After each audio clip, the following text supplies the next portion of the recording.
Samedi 17 décembre 2022, Bandeko Balanzia, Africa Cool Télévision, Botenabino, Boye, Imalam, Naba, programme Nabiso, Oyotoza, toujours en apona Kolobela, actualité à République démocratique du Congo, Nayambeli Bino, moi, Mboka, Bruno Mimbenga, moi, qu'on a quatre partis politiques, Nouvel Élan, il y a Adolphe, Mozito, Ndeko, Bruno, Botenayo, Boye, Malam, Africa Cool Télévision.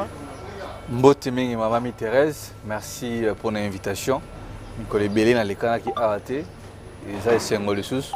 Yakoya kosolola na bayi kongomani banso o bazola na biso na nga oyeboy na pesi bino merci na batu nyonso o bo bazo accompagner biso na bitumba et puis tellement tozana année oyeboy que no batu nyonso bazo se préparer pour na élection biso nouvelle là to bengisi ba kongomani banso ba kende pour s'enrôler parce que 2023 est année oyeboy élection et gozala yangwana to bengisi ba kende ko s'enrôler bozo télémela sur processus électoral té.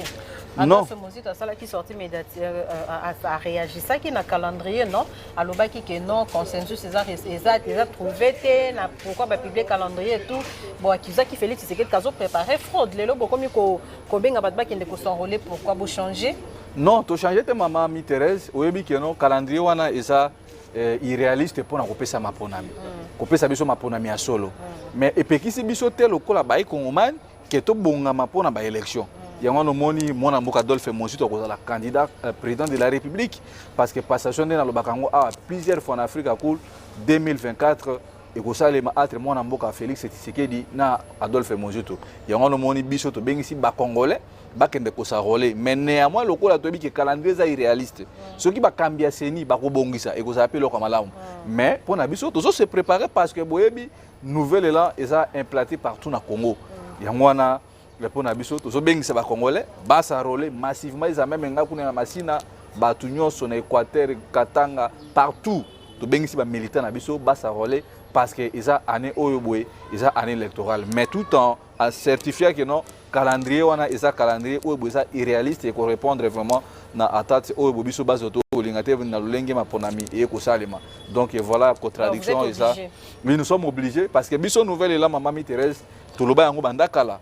Tout ça la logique te kono élection to ken élection te machine à voter to ken te biso tout ça la logique il y a élection tout ça la logique il y a boycottage c'est élection non to ken te non tout ça la lutte politique il faut participer na kati ya lutte wana parce que soki to tiki bandeko wana ba koyiba alors bino soki bozaki na course te botika kaka koloba libande za na sens moko te yango biso nouvelle là itaki un parti politique eza bien organisé to lobby na ba congolais bakende kozwa carte électeur na bango basa rôler massivement parce que biso o nyoso tozoloba awabwe toza sima mwana mboka Adolphe Mozito ko soutenir candidature na présidence et puis pourquoi pas to aligner plus de 2500 candidats députés nationaux et provinciaux yango to bengisi na ba congolais baye bakeno Mozito à lobby calendrier ça irréaliste mais pekisi na été que non koyebisa ba congolais ba bongama déjà pour na maponami. Voilà, merci beaucoup Ndeko Bono Mimbenga. Les quelques sujets d'actualité auto kolobela na yo mokolo ya lelo Kinshasa. Il paraît que Kinshasa a zabongo kosinga officiellement na gouvernement zimbabwéen ba extrader le général John Numbi oyo aza en cavale depuis 1 an pour que azala juger à Wanamboka na République démocratique du Congo. Tokolobela makambu o etali tension entre FRDC na M23 mokolo ya hier vendredi bitumba ezonga ki penza kuna na mboka ya Bwiza na Rutshuru entre FRDC na ba M23 tozo comprendre était tantôt bake ba chenase tantôt bazongi bitumba eza penza compliqué 15 officiers de la garde républicaine tous colonels permutés de leurs fonctions et mis à la disposition de l'état-major général par le président de la République démocratique du Congo, Félix Antoine Tshisekedi Tshilombo. Tokolobela pe rencontre au Esalamaki entre EAC, MONUSCO, FARDC et le mécanisme de vérification régionale et salamaki kuna na kati ya Kibumba bande ko belé penza bazomona ngo pena na liste moko ya malamu te bamsusu baza komitu na est-ce que le gouvernement a ke ko négocier est-ce que le gouvernement a se plier na oeza ba exigence ya ba M23 bien ba ke ko bondela bango pour que ba libérer ba territoire oyo ba occuper to ko commenter pe oeza bongo sommet États-Unis Afrique oyo eliambi pena ba leader africain belé il y a eu un tête-à-tête entre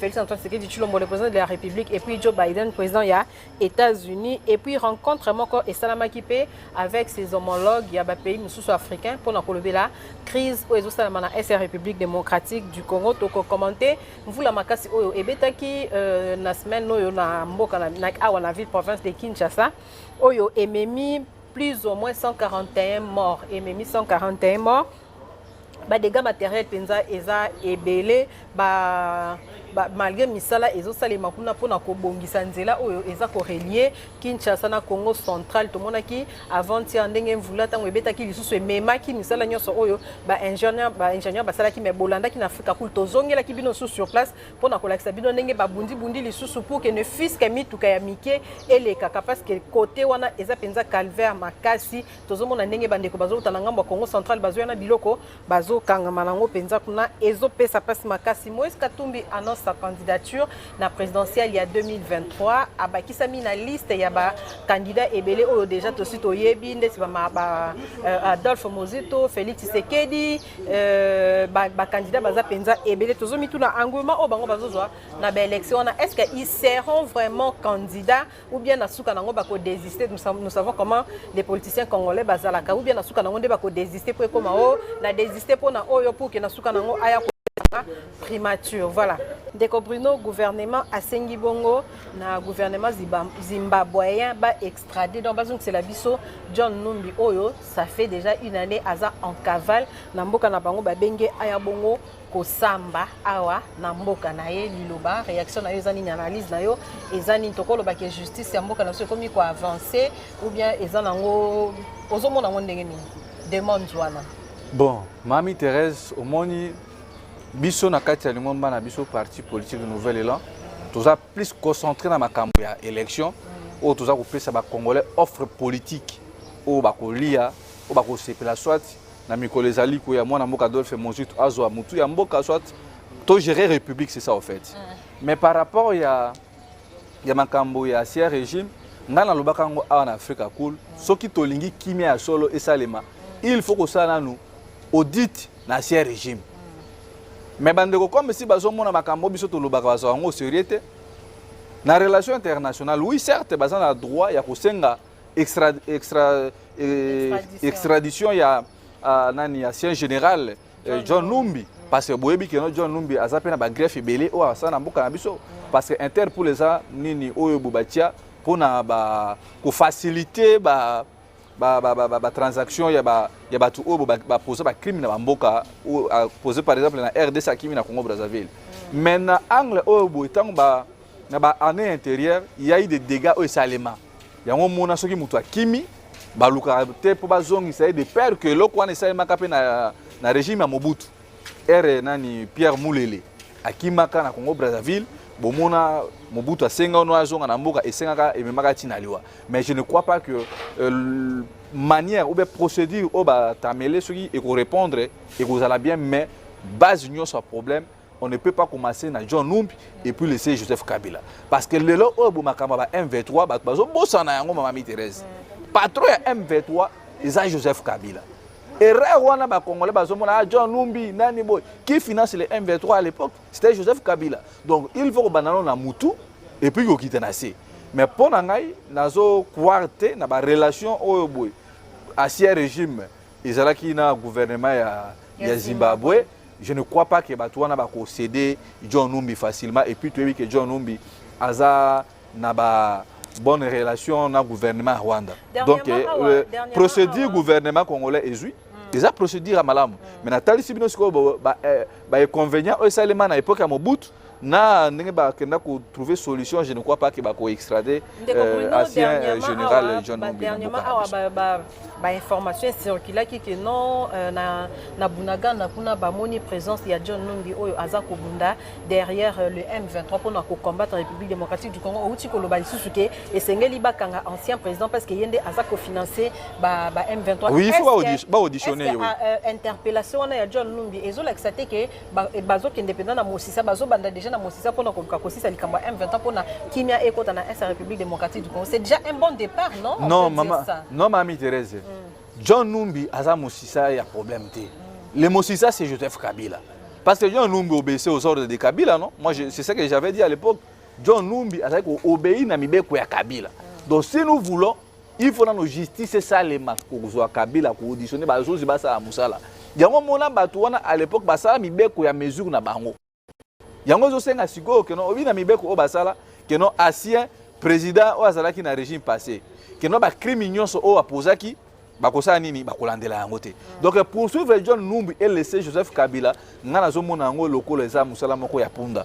Mais néanmoins procédure wana ce qui est que gouvernement congolais na gouvernement gouvernement zimbabwe basa na bonne relation bakoki kosala yango à condition que m'intéresse ezala. Mais je ne vois pas le lenge nini o gouvernement ya Zimbabwe et ko céder John Numbi facilement maman m'intéresse et puis tozana ba période o boye il y a problème ba 1-23 à l'époque na denusaka yango awa boye boka moté parce que John Numbi basa na mode opératoire na bango za circuit. Parce que tant que mon John Numbi permet 1-23, boye ba on peut non Roger Lumbala à l'époque ba mon aka peut 1-23. Donc batuwa na bazal lokola mais ce sont des traites du pays. Donc ce qui réellement tolingi vraiment que nous devons remettre mboka na ordre na lobaka soit ko sa bouclage na ndako Kabila soit ko sa bouclage na ndako ba sien ministre nyonso o ba sien dignitaire nyonso basala ki na régime passé. Ko bana na sien président de l'Assemblée nationale, ancien ministre il y a intérieur parce que batuwa na ba généraux. Aujourd'hui, de fait que nous avons libération que nous sommes en sécurité, parce que le lorsque John Numbi et qui a Koufi, vous allez voir sur le plan international, vous condamnez le gouvernement à Zimbabwe. Donc, vous pouvez côté vous se réserver de peur que nous avons se répéter le sujet. On a garde-fou pour ne pas tomber dans le piège. Mais néanmoins, moi je pense que ce qui est pour remettre ordre, il faut assurer le régime dignitaire ba auditer bango batala mutu na mutu. Osala kinini parce que John Numbi a greffe belé. Makambo ya Shebeya. Bakuta babilo ke belé nanda kunae. Donc moi particulièrement je me réserve na dossier wana mais natali simino que non et cause impossible que le gouvernement Zimbabwe va extrader général John Numbi OEP asa cavale soit à na Russie soit à Kigali donc place fixe au John Numbi banate. Ozomona mama m'intéresse point peu sur ali wana.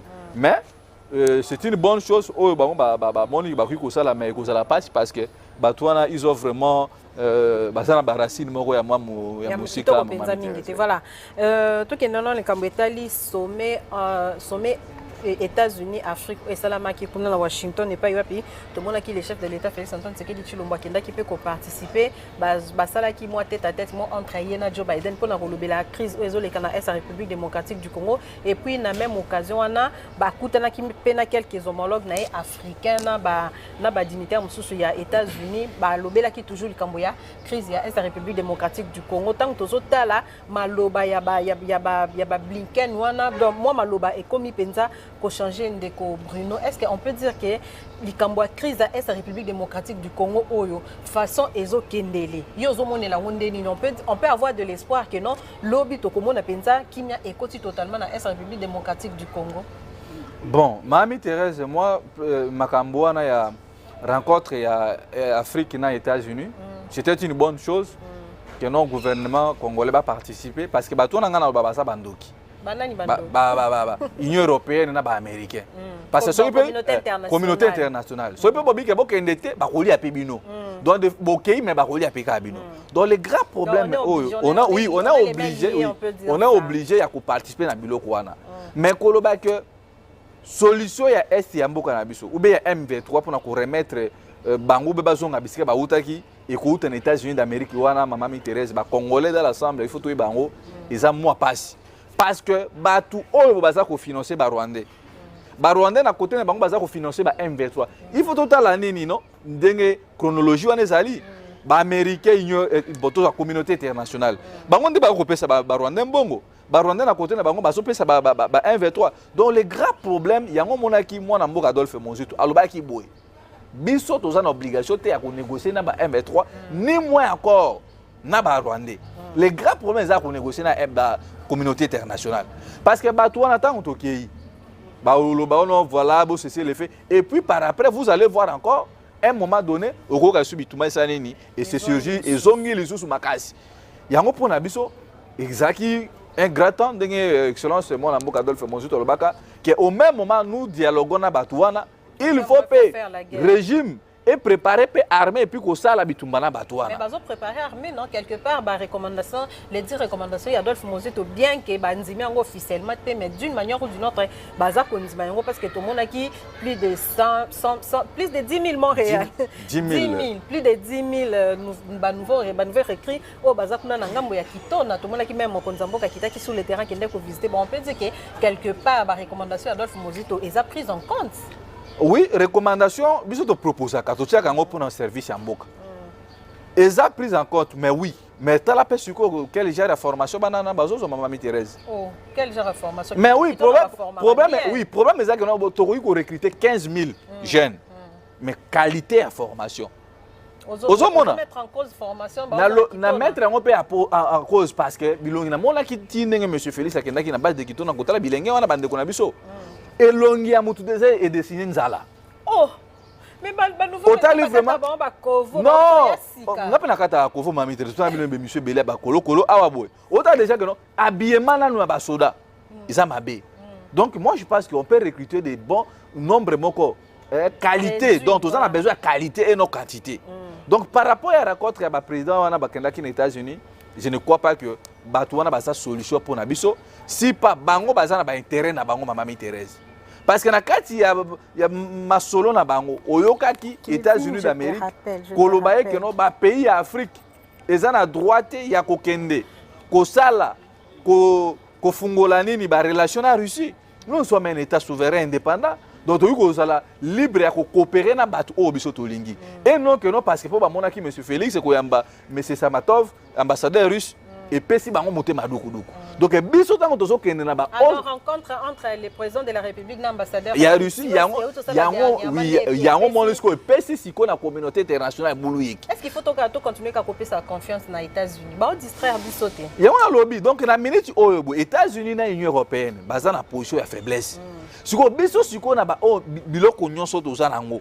Ba minerais parce que biki no ba uti ko découvrir sur plus de 100 matières premières na est mboka na biso. Donc quand nous partons négocier ba découvrir mususu na kishishe d'ailleurs oui yango sali que no ba tuba kufande ba kufaki soki plus de 300 morts. Donc quand nous partons négocier surtout na bata oyo boy et que non ozomona que no politique extérieure ya Union européenne ba ko perdre l'Afrique. Il a fallu biso to kende na port de force. Parce que ba koza la plier ya koyoka o biso to lobby. To lobby nini bino bato bozo fournir ba Rwanda minduki bo arrêter ce qui bo arrêter te biso to koluka ba partenaire ya sika parce que le lo o bo mama Mimi Thérèse tala injustice e salemi na mboka na communauté internationale bato oyo boye biazo bo ba congolais Union européenne appelle quand Emmanuel Macron ko aux États-Unis ko yana ba pesi na Rwanda 21 millions de dollars américains. Mais biso bato bazo bo ma biso balobi teto que no kopesa gouvernement congolais 500 000 dollars. Na Motorola. Ba ela kiso na ba mo ba. Mais on est insulte. On est insulte pour na mboka. Donc pour na biso ce que vous avez vraiment assuré maman Thérèse, yango on a profité pe na chaîne na biso Africa Cool ko bengi sa ba jeune. Nous devons nous opposer et arriver Emmanuel Macron. Parce que on est comme si que non bobomi biso et puis bozo caresser biso na mbongo moko amuke. Et puis bozo continuer ko insister toujours na embargo. Tandis que les Rwandais ont pris un avantage. Ils ont pris et puis nous récemment prochainement 319 millions parce que Bango va protéger la race touche que nous race minoritaire. Nous sommes les quotas que non, on ne sait pas négocier. Notre gouvernement négocie en position de faiblesse. Et puis oui, tu négocies en position de faiblesse à genoux. Donc, pour mon niveau à monter Mamabé, on suppose que c'est la Belgique qui nous a colonisés. Azaki n'a besoin de terrain soit pour protéger banana et tout le monde a pays le coup l'Angleterre protéger la colonie na bango. Mais regardez chez nous, ceux qui ont na moi année écoulée mukesima. Au monde à l'époque Bemba Saka na plusieurs ces pays maman Thérèse. Papa na ye jano nani Bemba Saolo na kufa abo. Ba libéra Bemba à titre exceptionnel. Ba lobi akene kutala matanga ya papa na ye. Mais apo na mboka o akene kuvanda. Alobi na kene kuvanda na Belgique. T'as l'attitude de la Belge. Babi non. Bemba tout à battu maboka, Bemba criminel, Bemba comme ça, on ne pas rejeter Jean-Pierre Bemba. Mais le lot oyo boy, Bosco Taganda, t'as oublié Bosso Lingabo bandana John Numbi. Bosco Taganda coopérer avec Joseph Kabila. Atanga kombo ya Kabila na CPI. Le justice de Sali Moussa Nango ba condamner Bosco Taganda. Oh ba dit non, je ne suis pas congolais, je suis rwandais. Mais lelo pour moment la complicité, il y a communauté internationale. Bosco Taganda habite 30 ans na Belgique. N'est-ce pas Ndimi Siko que Akenego Vanda et pas na bango. Deux poids deux mesures. Donc moi j'invite les jeunes congolais d'office il faut au quatre relation na ba Belge parce que ça est maki na Mali. Donc nous sommes ça côté ça que non batu o e buna lobaka yango batu wana balingi bisote. Balingi Congo pona bomemona biso. Balingi ba congolais. Donc makambo wana nyonso epesa biso mayel et puis ko changer façon na biso ya ko la politique. Donc les États-Unis d'Amérique l'Union européenne dans l'Assemblée, ils ont le droit de couper sa biso, de dictat ou bien de dicter biso, makambo o biso to igosala. Nous sommes libres, il y a coopérer na batu o biso to lingi. Mais raconte wana maman Thérèse Omoni. Lelo oyobu. Zelensky président de l'Ukraine. Azana bitumba non? Russie est envahie. Est-ce que le président de la Russie a sali déplacement pour qu'il y ait un sommet aux États-Unis d'Amérique? 77e sommet à Oni et Salemi. Au moins, le président a se déplacé. Mais tel niveau, de la Mbongo, Badon, Mindouk, na obazo peso biso tozo monate. Donc, à un moment donné, M. Félix ne pouvait ou ne pas se déplacer au Canada sommet. Parce que, mon pays est en guerre, je suis ici. Et ceux qui ont besoin d'aider biso, bo aider biso. Et puis ça sera aussi profitable parce que nous n'avons même pas intérêt à se déplacer à tout moment au moment où bazo violer na kishi on tue, mais je ne trouve pas intérêt que non M. Félix se déplace à tout moment parce que batouana baza ko jouer rôle ya ko pelisa moto et puis bango bazo boma. Donc pour nabiso je pense que non quelque chose à l'interne to solo là ba réformer armée nabiso et puis ko tia budget. Le coup, les qui a 900 millions, il semble que non. Et comme ils ont 1 milliard, mais dans la source, on a 900 millions, se peut. Parce que Bisso nouvelle là, moi, je Adolphe Monzito, Ouazam Konzina, Bisso, alors qui 1 milliard de dollars américains, puis qu'on dispose ne fût que 400 ou 500 $, Rwanda, vous avez une possibilité, même les bateaux à Simanae, vous êtes capable de vous un Rwandais, et puis on a M23, 500 $. Donc c'est question que notre gouvernement, il y a soda et puis que ça armée na biso ba bon ça fina bango et kozala moi muke mala on makasi maman Thérèse au lieu kotambola ka ko bebisa mbongo ya l'état. Voilà, merci beaucoup Ndeko Bruno. 15 officiers de la garde républicaine, tous colonels, sont permutés de leurs fonctions et mis à la disposition d'état-major général par le président de la République démocratique du Congo. Toujours dans le même ordre, il y a FARDC, 15 officiers, colonels, bango de côté, bango à disposition, il y a état-major général, bango na poste na bango. Est-ce qu'on peut dire que soupçonner bango na moi mais fait moroboy? Geste wana décision wana au moins on de comprendre. Bon, maman Thérèse, la décision l'armée est la mère de la discipline. La discipline est la mère de l'armée. Donc, donc, ça lui a permutation parce que chaque président, surtout en Afrique, chaque président sur la côté, a confiance. Pour l'engagement, je me réserve un dossier. Mais non, sur 15 là, vous allez voir que non, n'est pas Gra Kassai. Mais à l'époque même, Gra Katanga, même Mobutu, Azalaki n'a entourage, n'a pas confiance. Parce que ça matière à sécurité, ça garde républicaine.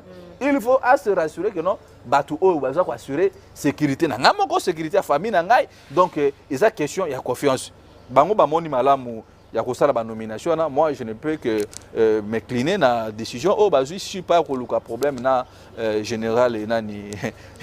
Oui, il y a Tali Makamou, il y a garde républicaine. Donc, il y a mon bien, il travaille dans le bateau, donc on peut que les encourager. Bassala Moussala, Lolenge, ou Sengeli. Voilà, 141 morts et puis des dégâts matériels, Penza et Belé, et ça bilan. Jusque-là, il y a Mboula, où il y a les 12 et les 13 de Bruno. Tout ce qui est arrivé na Kinshasa, na Boutouana, Batouba Koufi, Banda Kwekei, inondation salami par-ci par-là, je crois que jour où il a qui presque Batounio sur Babima qui était Batouba Banda parce que c'était difficile de se déplacer à Kinshasa. Pour Nayo, le problème est-ce que les population de tous autres habitonga tonga et le problème ya Batoubazo Kamba biso ou bien est le problème ya Batoubazo Kamba ville province de Kinshasa. Analyse la situation nous sommes la Oui, maman Thérèse, analyse la situation où les canis côté Matadi Kibala. responsabilité ça partagé. Bon, tous une nos places c'est vraiment érosé salami. Dégâts salami à mounene parce que qui ça mo bimba, boulane banda qui semble banda 23h, 5h du matin. Donc pour nabiso batu bakufi. Il a fallu d'abord que ça là nous justice il faut ça lema. Justice comment? Qu'on détecter parce que si ma makambo na ba mort salami en a plus de 141 selon gouvernement n'engé pesi effectif nango mais ba nini ba nombre monsieur zo bakisa mamuke muke. Il faut pas qu'on lande la maman Thérèse. Parce que quand on a mutu mususu, asala ki crime na ya bomi mutu, aya bo ke ni sika wana. Il fallait qu'on lande la bato batali ba juge ba ça vraiment procéder wana de manière normale. Sinon au monde ba ko boma mutu peut-être ba ko sa cambriolage nanda kwa mutu ba ne bembana te pombule ça ki nini isalaki.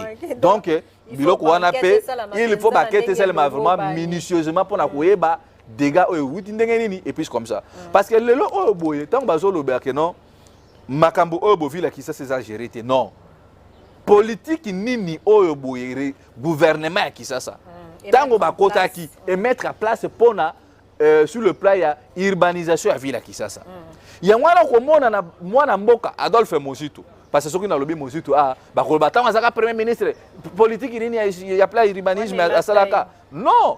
Mozito, il a travaillé comme premier ministre. Natana a fait ça quoi l'ingapesa.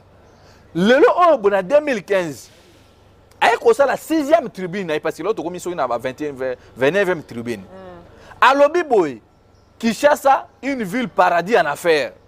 Par là cela veut dire quoi? Kinshasa est commis saturé. Kinshasa sur tali Mamami Thérèse toza 90% ya batu. Tokanga mesika moko toza confrère par exemple au monde appelle soki na kitambo au monde que non le pango zaki peut-être ya mutu moko mais le o e komi 8 mutu azuka mo carré moko bénéfice kaka na vanda kawapi na bandal na vanda na kitambo na vanda na bova nyoso wana eza kotaisa que non Kinshasa etondi ezo senga siko nini il faut kotonga ba ville sika ndenge Adolphe Mozito a proposé voilà. Quand on a vu les séquences au sein de Mbongo, l'État congolais, toké na maluku. Et là, quoi, liboso nanu, bogotia na lonzela, bogotia mai, bogotia kura, bogotia wenze. Bilo qu'on a tout, tant bogotia ango, terrain foot, école, bilo qu'on a nyoso, bogosa la ango. Et à ce moment-là, il faut permettre à jeunes locaux à biso boy de 18 à 30 ans, ce qui moutoiseau ça là, a la capacité à reconnaître la banque qu'on a nyongo. Que non à chaque fin du mois ba okata ide sanola et que non ma pas moi tango l'état kotonga mutobi que non sika o par exemple eza ngai a koza la mesure banque zo futa muke et tinyongo ne kosila ce qui par exemple non to total lokola commune ya Masina tango ba kotonga ba kota ba malukwana l'état siko asombi commune ya Masina ba bio na nyonso komi ya l'état abuki yango atongi lisusu pour permettre que non atongi sous système mosusu ya sika.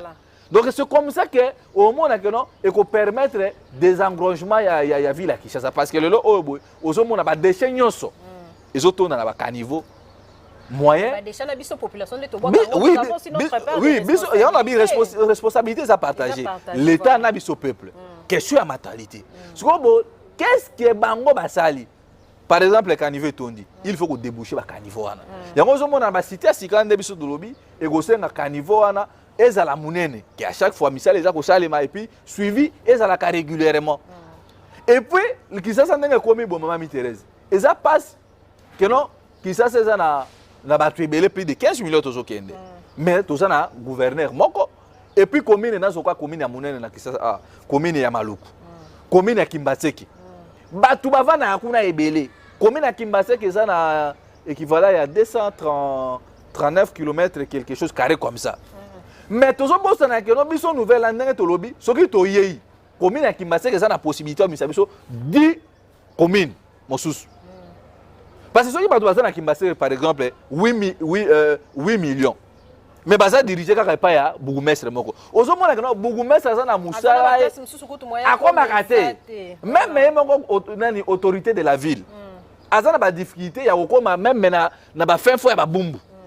Donc, ils ont responsabilité wana soki que dans les jours à venir batu o bazo kamamoka ba meki ko tanga makanisi na biso to tchengo na nzela lokasa au mona que non ba érosion ba makambo so malelo o boy et puis de deux sotali lelo batu oyo bo bakomi côté kabanda ko bandaki na régime passé ya Kabila au mona mutu asombi ndaku likolo ya terrasse.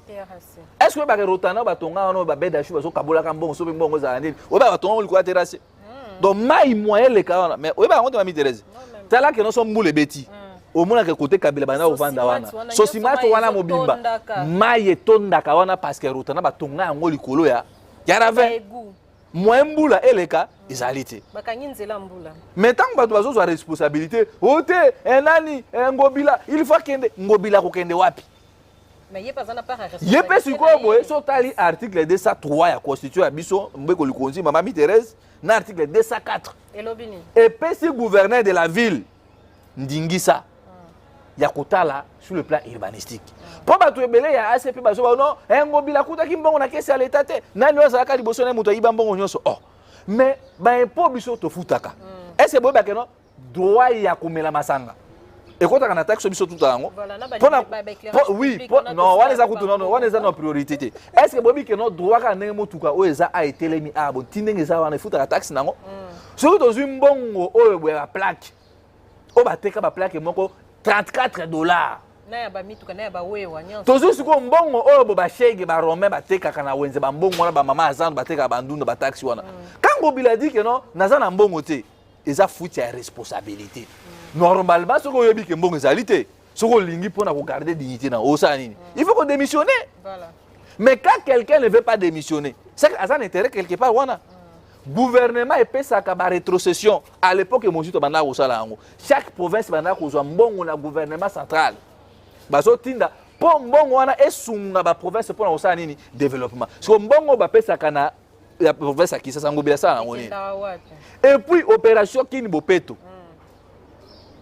babengaki ministre provincial ya finance balobi yaka ko expliquer biso mbongo ya opération Kini Bopeto kenda wapi tokomi na niveau ministre on a depuis le lobo abela araka est-ce que Kini Bopeto Montréal ezala nini mo ya l'état ou bien on ezala ngaba bloka ya mais ça dans kati ya projet ya nini ya gouvernement provincial ya Kisasa donc ndenge ba balobi que non gouverneur azana makokite donc le gouverneur de la ville de Kinshasa azana droit wana constitution muto pesi ndingisa ya kokene ko défendre mbongo pas ba partenaire soit akena bralima défi mbongo akena baki moko songolo paka défi mbongo au mona que non na bambongo kaka ona tangi bino ba taxi oyo ya droit de stationnement ya komela ya banini mama mi Thérèse Kisasa eko na situation haute c'est question que batu wana to bazo ba ke mbongo ezalité mais il faut sikoto mitu na mbongo oyo tondisa martyr mbongo oyo tondisa Sainte Thérèse martyr nani na concert afali te na concert afali te na présentation à parti politique oyo boy ACP o mona donc et puis pasteur oyo bisaka biso non natanga na Sorbonne na Panthéon na nini j'ai 15 diplômes so musala na esiko bota que président assemblée provinciale à Kinshasa ezanini il a fallu que ça la audit gouverneur de la ville vous avez géré la ville pendant 4 ans yakana tout ça dans audit okuta ki province na combien et puis au matisingo na combien mais siko kuna siko comme dynamique ngobila ndingom so ça na dynamique wana bazali boso ko $3,000 lelo komi $4,000 mais yozo wanga na keno mbongo pona ko sécuriser ko protéger donc nani gouverneur atambola kana ba nani oyo boye passer goudé pour na poche ba junior nimbalemba ba papier piana ba nini na poche yango zo mona bazo banga ko sala audit na gestion même ya nini ya Kini Bopeto ozo mona mama mi Thérèse donc lelo oyo boye ville ya Kisasa eza saturé ezo senga ko tonga ba ville ya sika yango ce qu'on a politique na biso nouvelle là tolobi tangu tozoya il faut dans ko sala nini ko créer ba ville ya sika parce que bango tout sotali mais c'est ticket de bisika za na États-Unis ye apesa ki a proposer ki idée na ezala ki malamu mais a approfondir siko idée wana te basa limiter bango tout sotali même chef du gouvernement bango tout kaka toleli boleli bo proposer nini loba bo proposer nini parce que bato akufi qu'est-ce que vous avez proposé ozo comprendre maman mi Thérèse pour Nabiso, tout le monde que non, eza juste une mauvaise façon ya ko gérer capital. Parce que makamu autant biso tozolo ba que non il faut délocaliser Kisasa. Okoka après mission tala Bruno bazolo ba yemozu to na batu na bango non makamu délocalisation ba ville et bana les lotis. Et bana depuis 17e siècle. Ville à Luxembourg, et ça là qui n'a pas problème parce que même pas un mois passé à Abo. Tolobela ki makamu Kisasa. nga ba memanga na pusu awa liboso ya palais du peuple ti koto kuna ya nini ya sendwe. Mais ba précaution nini ba biloko wana tout année passée en 2021 ba dégâts seulement énorme ba tout peut ba kufa. Donc il a fallu sur cause ba mesure. Qu'est-ce que nous devons faire? Parce que pour éviter biloko obo et c'est tout ça la boue pour engager batu ba société même o ya ba plastique obo yango pesa la base sur le plan ya écologie et ça ko polluer pe mabele na biso parce que nandaki pe monsieur Félix a évoqué qui si wana que ba pays pollueur o bazo ça ba nini yango pesa ça ba biloko wana. Donc et ça peut manière que no ya ko imposer l'état imposer batu wana ba biloko na bino tant bozo yango boye ba ka ndenge nini ya ko traiter. Mais tellement si ko mboka zota mo ya kibudiki moyen mutu na mutu a contrôler ezalité au monde ba tie full nini poubelle publique ah boy so tie na butu na o tie na moi na butu ba yibi yango. Donc moi je pense que et loko o le kani mama mi Thérèse ce qui to saleli proposition mon amour Adolphe Monjitu muke parce que ekozala bateau magique te ko délocaliser qui ça mokolo moko non parce que problème o bo tant boto nga cité wana kuna côté par exemple la Maluku il faut d'abord bo chaper banque ba bac ezala ba logement ba condition na nyos ko mutu ngo se déplacer à côté ba condition ezala réunir. Mais malheureusement si ko au général Sibano Kasongo nzele bukani bande ko ba Kongo na biso bande ko Kisasa toyebi que non ba Kongo ravitaka biso biloko akolia nzele bukani to moni gouvernement qui pour na trouver solution bazui mabele batie bazui mabanga batie. Mais ba policier autant toyebi sabino bo futaka ba policier malamu mama mi Thérèse ba policier ba commissaire ngo cop ba lobi mituka ko lekana ko sa mituka obo ya mike ba ketch mo ba moto e koso. Mais ba policier ba komi ko futi sa mituka ba remorque $25 pour na bango komi cop bazo boso na keno ba ingénieur o batali mabele ba bi keno mabele wana eza ba mabele moko za un peu fragile. Il faut ba étude même dans les prochains jours ba ça vraiment ba étude mo approfondie pour na koyeba qualité ya mabele wana. Méthode dénoncer eloko o excuse mama mi Thérèse général Silvano Kasongo abenda ba policier na matoyi ba c'est suni parce que bango mutu obitaka mzela wana ibukani lisusu batongi. Mais ba policier ba komi ko vanda na butu soki ba remorque ya Kabila oui numéro 1 soki ba remorque ya Kabila uti na ba Thomson na ngo soki na ba Kongo so pe wapi ba lekisi yango ba pesi bango $30,000 30,000 francs congolais 40,000. Donc ozo mona que non congolais ye moko asana azolinga vraiment te mboko père moko. Voilà. Les députés nationaux de Kinshasa expriment leur mécontentement sur la gestion de la capitale. Réalisation vidéo ba uti ko yamba biso ndenge bozali komona na ba image tozali ba élus nationaux ya ville à Kinshasa boyebi situation tozali ko vivre na Kinshasa ba drame oyo to enregistré likolo ya bambula oyo ezali ko beta makasi oyo zui bomo ya bato pe bebisi ba matériel ya bato ebele to soyina président asangisaki biso poto kanisa comment est-ce que toyi ko gérer na ba obsèque ya ba oyo ba kufi. Comment est-ce que tu as assisté à des hôpitaux et l'idée de yango makanisi nini otozana yango pour réfléchir na ba autorité à différents secteurs de manière à ce que lobby baka ya boezonga lisusu te to solo lipe na président ya assemblée nationale pour na koyebisa que biso ba élu à Kinshasa toza très actif sur terrain mais toza na difficulté pa ya ba ministre ebele oyo na ba konzi mosusu o bazali ko éviter ko yamba biso to éviter pour na nini sur place azwaki mokano ya ko benga quelques-unes donc ba autorité pour ayebisa bango qu'il est impérieux pour na bango ba réfléchir na biso ba élu à Kinshasa pour total boni to ko sala ko to éviter ba perte en vie humaine de to uti ko enregistrer ngo to profiter pe na occasion oyo ya ko pesa ba condoléances et pas ya ba famille ya ba oyo ba bungisi bande ko na bango to sengi bango bazala makasi po ko bungisa moto eza facilité mais to yebisi bango bazala pe rassurer que ba e bango batinda na parlement to la li pongité to zali ko travailler de telle sorte que na ba konzo ya ba différents secteurs to bongisa que lobby situation mais ka kozala améliorer. Voilà, merci à la réalisation de Kobuno. Au Tibongo Kolanda, où ils ont mécontentement, il y a des élus nationaux, il y a ville province de Kinshasa, où il y a lobby, c'est la penzate, ndenge capitale, ils ont géré. Et puis, réaction et salami suite il y a catastrophe suite il y a drame et salamaki dans vous la oyo et outil que les solliciter accompagnement il y a président de l'Assemblée nationale Christophe Mbosso pour la démarche oyo ya ko redorer baliba redorer image il y a ville province de Kinshasa de comprenons. Oui maman mi Thérèse moi makamuto solo ba yango tango na lobako non na Congo tozana ba homme d'état ebele ba koza 5 mais on a yebi pour le moins na muzito. Parce que non maman mi Thérèse parce que un leader azamuto obo azo ko anticiper be événement. Voilà. N'est-ce pas kaka muzito ba que non nazo mona d'ici 2021 2022 to ko ba budget 15 milliards. C'est ça aussi être un leader. Qu'on anticiper quand il a dit dans 6e tribune Kinshasa une ville paradis en affaires. Il faut délocaliser Kinshasa comme même cité Mosusu parce que tout ça ka bisote Congo. Ce que na Luanda na Angola bino botambola ka bozana bandeko. Au moins que non Luanda comme le lo Luanda poto ekiti na Luanda. Pourquoi? Parce que batongi ke bakuti cité moko ba kala espace vide. Batongi bato bavanda ke balongoli bango ba tie bango kuna donc condition ka ndebo zala ki wana. Batongi Luanda ezapeka ba chinois ko non. Ba chinois oya biso awa. Oya biso. Non, oya biso batonga solo ndenge boyokani. Ndenge mbongo bopesi ba. Mbongo muke musala muke. Isiko biso siko non. Mbongo pesi ko za muke mais bozo yiba siko bo ebele. Ba opesa bino musala ndenge ni. Boza musala mabe. Donc ba député na biso mama. Démarche ba député na biso eza démarche moko apparaissent. Mais oui, maman mi Thérèse. Non, bah député, démarche, démarche apparaissent. Ils ont l'arme crocodile. Parce que comment est-ce que Bino, vous avez mieux placé, il y a quoi interpeller même le ministre. Mais Bino Molingara, sur le moment que comme nani ngabu que non ministre actuel et urbanisme et habitat, Moussa na otera ba mapa ngotonga la quoi ba terrasser. D'ailleurs, c'est photo que le makamona ah boy. Donc le ministre de l'urbanisme a été battu dans le conflit. C'est ministère affaires foncières. Urbanisme et habitat, molendo sa comme affaires foncières.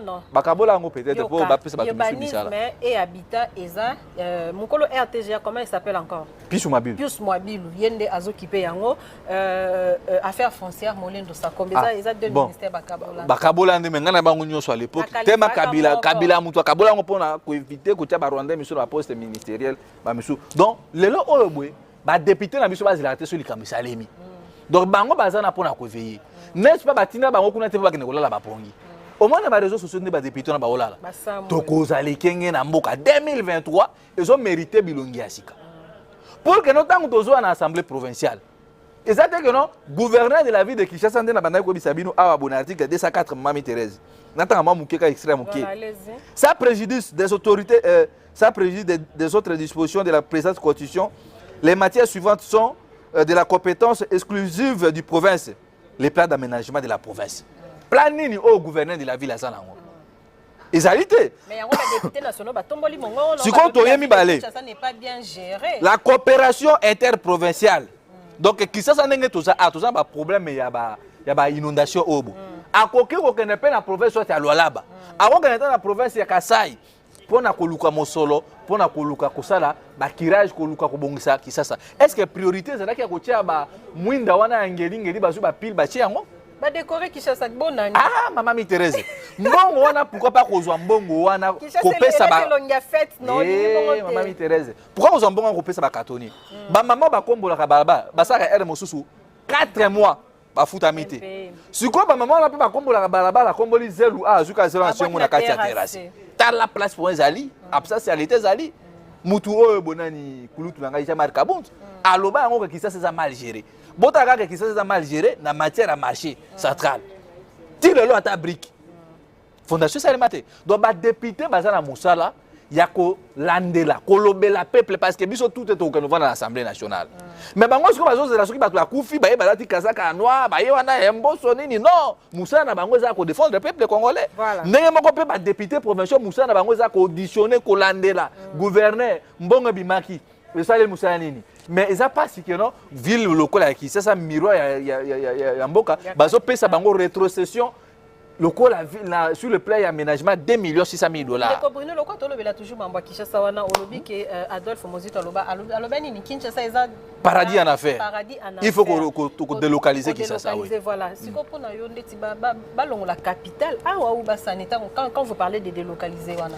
Non. Balongo la capitale awa ou bien ba bon, il makanisi les appelle. Makanisi na biso ezata ke balongo la capitale a bati na Mbujimai.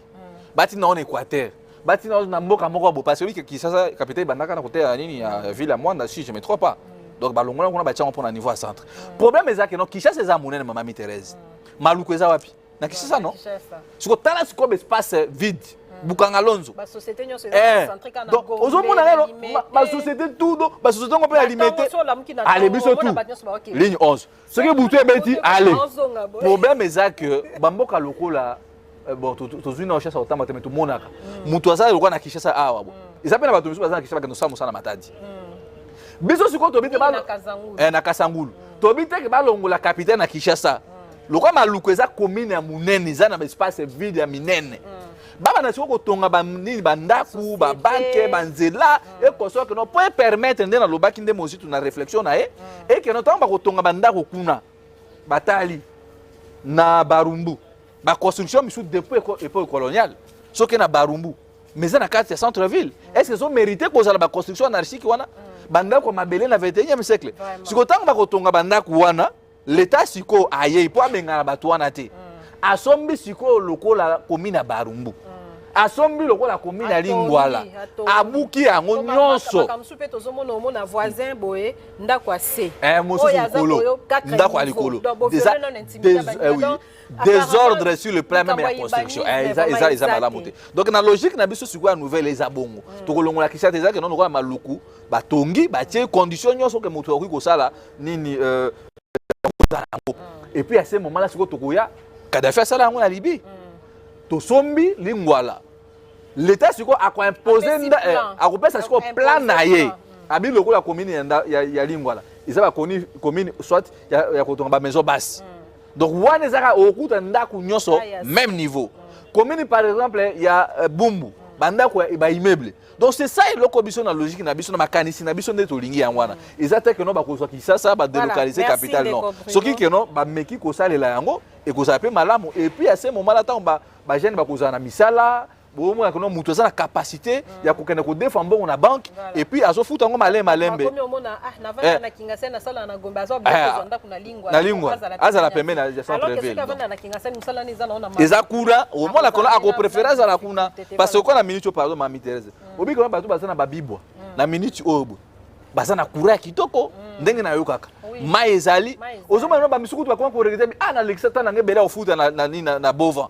mais kuna et là que ça est capable que non na tonga bika ko musala côté moko donc il faut que ça ni ko ça train donc si on prend ça que non il faut que ça là dispatching ça que non mutasaka par exemple na tembe na Lingwala mais so tembe za kuna na place na musala za kuna vous allez voir que non circulation et cause malamu et puis tant que tozo condamner gouverneur de la ville il faut pas métro wana na ba ville ningi za bamboka mais il y a la biso maman na ngai o tchango place ni Baba ke barotonga ya sika gare centrale ti kuna Montréal projet métro kin ndenge métro ane sila Montréal boni projet métro kin faut une élection hôtel des villes projet moko pe ba kana ngo bo fachi nini fachi cité cité fachi ekenda wapi voilà ce que tozo sala ba biloko ya bongo bomona ke no bamboke belo kwa ba Sud Afrique et comme na ba ville belé pourquoi parce que ba cité fungwami omona ke soko za place okuta ngo na quartier no na Djobudo okuta ngo partout oza tout dans la complexe na mutumo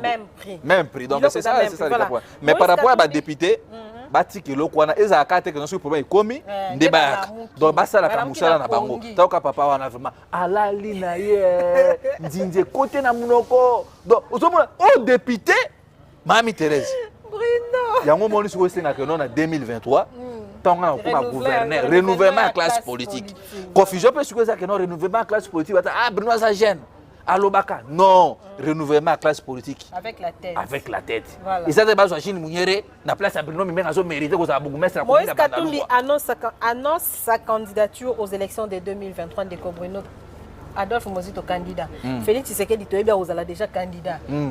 Jean-Marc Kabund pe lobaki aza candidat. Teyes déjà dans la prison.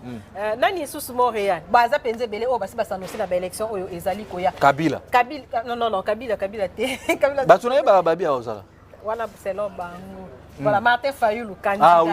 Président Martin Fayulu pe babi a ozala. Adolphe Mozito candidat de Kobuno ba élection o bo mona te ke ekozala somo. Est-ce que bien sûr beaucoup de tina sous comme ça candidature mo boy besoin annoncer seulement pour être comme na sous on a désisté pour intérêt mututel après et comme ba accord biso na nouvelle là candidat na biso za Adolphe Mozito tant on peut ça ba projet oyo ils ont intérêt à peuple congolais et puis ba congolais ba longwa na mitu na bango que non nazo voter Bruno Poza Moluba voilà marché à momeno parce que imaginez-vous le nouvelle là na politique na et que non totongi ba banque ba entrepreneur ya minene ba yei qui ba so engagé par exemple 10 000 personnes dans la société que non ozana besoin ko ba occuper ma politique au futa malamu courant isa permanent donc ozana à l'aise bana ba zota na classe au fele pourquoi ko voter mutu ozana compétence et là que eso ça peut que notre société na biso to avancer parce que mutu so voter sur le plan ya ba ethnie compétence ou pas et bah finité on déconne il faut voter mais que non à niveau na vraiment à son mériter place on a dit et ça pour na biso tant to bi makambo obo offre politique na biso excuse-moi Thérèse congolais ko juger à côté la projet de société parce que ba to bele ba zo bosana et bien non na ko candidat non projet de société nini bino boye na ngo sur le plan même ya urbanisation à ville qui ça na ba catastrophe zo salema obo bien que ça ba bilo monde naturel il faut que congolais tabi Maman Thérèse Arabi, ce qui a commis député, lutte par exemple, il y a anti-fraude fiscale. Babi Maman Thérèse na lutte na pas les peines à gauche na à droite. Babi que batu o ba défendre ba employeur, droit ba employeur. Ce qu'on biso ce qu'on nouvelle là. Toyé to lobi que ce qui toyé priorité na biso, to réduit taux de chômage à Bajan, to tonga une nouvelle cité pour que nous permettre batu. Et on tangiwana. Président Moïse Katumbi. Il y a des candidatures à la candidature. Cela veut dire quoi? Azan a ambition à cause la candidat président de la République, mais candidature naïe va maintenir dans nos angotés. Donc Azan a rêve comme un citoyen, le coup la président Adolphe Mozito, Azan a pour le moment candidat à la candidature. Ce que c'est ce qu'on traiter dossier par dossier, ce qui ne va maintenir ce combo naïo, là maintenant tu deviens candidat président de la République. Donc, et ça, tous les moutous, même M. Félix Tshisekedi, il est candidat à la candidature. Ce qu'on a logique na biso, to lobi to kosala, tel qu'on a désisté pour na moutou non. Biso to na offre politique. To tie yango, ce que l'olingi to ça la coalition. Oyena oya bino biso beto na bino totali ah bato IDPS projet de société na bango zani. Bango ba habiter bango ba qualité pour na courant misala nzela. Biso totalité biso to réduire taux de chômage à ba jeune. To ça priorité na défense. Ce qui est monique, ma canisi na biso, na pèse exemple pour batuba Mozito akena. Ce qui ma canisi balani, là c'est moment to ça ni to ça la coalition pour travailler to tonga Congo. Voilà. Mais yo ça na projet de société morote. Oyeka kabono ngai candidat. Un loba, ote na kosa na candidat kaka boy. Candidat il faut pas mutu réfléchir. Merci beaucoup. Donc pour na biso et ça ba course moko loyal. Donc on a empêché mon tout. D'ailleurs, on a ça peut conseiller le gouvernement au bout. Batika ko ba côté pour azan tel botika mutu a continuer dans la logique na yana. Parce que mutu so boule que non dans un médecin a cause capable ya ko gérer république. Nzamba bengo za médecin so nyaka batu. Tikala wana. Voilà. Nzamba bengo za na domaine ya makasi ya football, tikala place aux ali. Nzamba bengo na domaine si on a Congo si quoi boue bato bazo embrasser nyonso tout le monde ozo mona mutu za médecin a opérer bato bien habite ngape na osani na kozala candidat yoza makasi na football ole ba peso ta ministère ya sport to nga stade bani otenga pe na okende course non to sengi na ba congolais to sali trois cycles électoraux na mboka na biso to moni ba faille to moni ba position faiblesse to tika ko teka milimo ya ba congolais to tika ko teka mboka pona polo voilà ba yo 5000 francs congolais ozui pour nzala nzala mukolo moko esilaka na bile ya mukolo nzala 1000 esilaka na bile ya mukolo moko mami Thérèse donc pour na biso nouvelle là to lobi batika batu nyonso o bazana besoin ko postuler peuple ndé mutu ko sanctionner ba merci beaucoup Ndeko Bruno mot de la fin na biso eza que ba consommer 6e tribune Adolphe Mozito makambo ki toko ezali wana biso toza batu otolo ba pito pesa proposition et puis par rapport à la gestion qui ça l'autorité va tirer les leçons, les conséquences pour éviter dans les prochains jours parce que nous avons décidé Mamie Thérèse. Et puis la pollution, général Sivano Kassongo, il faut que la sanctionner. Voilà. Parce qu'il y a des pères qui ont même banga ciment. Mais Bamsou Balobi que Billy malgré tout comme ah maman. Oui. Non oui. Ils appellent comment? Oui, ils appellent ancestral. Donc ba chef coutumier baloba ba konzina biso bakutana batwana Ouma bateke bandeko na biso baza peu compliqué ça mabeli na bango peut-être ça makambo susu mona érosion boko bokuru parce que plusieurs messieurs ça bukani wana ba benga bango ba solola parce que pouvoir oboé ils ont pouvoir ya molili da pouvoir oboé zambacha donc moi je pense que ils ont une bonne chose ceux qui ba reçoit peine bango iko ça bien et puis to bengi na ba congolais nyonso ba ça roler massivement bana masina bana nouvelle là bana nyonso la muka ba congolais dans l'ensemble ba ça roler parce que en 2023 élection ils bien qu'ils aient réaliste biso to accompagner ba candidat na biso oyo boy toko zala na men a présenter ba condoléances et puis pas ya maman Tchala Mwana. Ah oui, non, et la famille n'est parce qu'il la famille artistique naé et puis la famille biologique naé. Donc ba makele le nyoso boso na biso ko sepena liwa mututi. Maman Tchala Mwana na yemba kanze monema ko biso ba grand prêtre mais to vani sa masolo na boulot. Oza mwana donc ba biloko na après ba grand prêtre mais. Donc tout le monde a vraiment ba tendance politique et koso wana ça n'a rien à voir.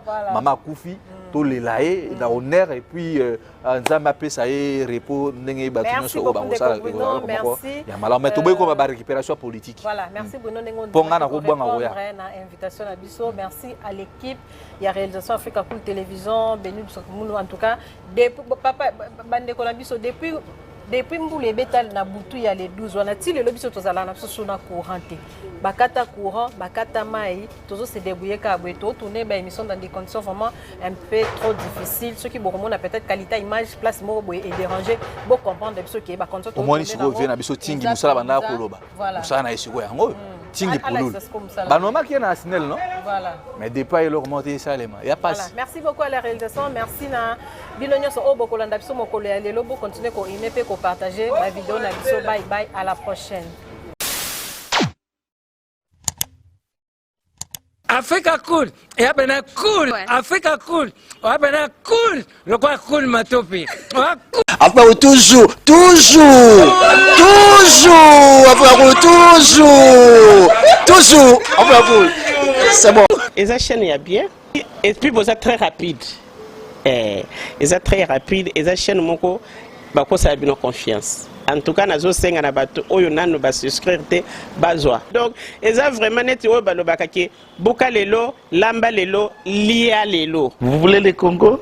Pour que le Congo devienne cool, pour suivre les cool analyses, alors revenez et abonnez-vous massivement. Bobozana Moana. Massivement. Africa Cool, c'est la destination de prédilection pour une communication optimale.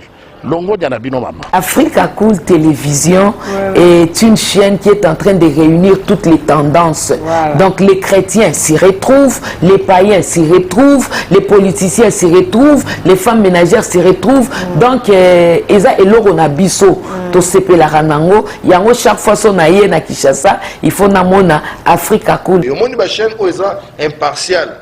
Le rôle de Babino, vous méritez le soutien de la population ainsi que des institutions compétentes. Placer un petit mot par rapport à la récompense Oyo.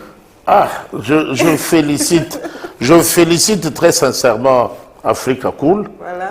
Je n'avais pas opéré le mauvais choix. Voilà. J'avais recommandé, je me rappelle que je disais que c'était une destination de prédilection pour une communication optimale d'excellence.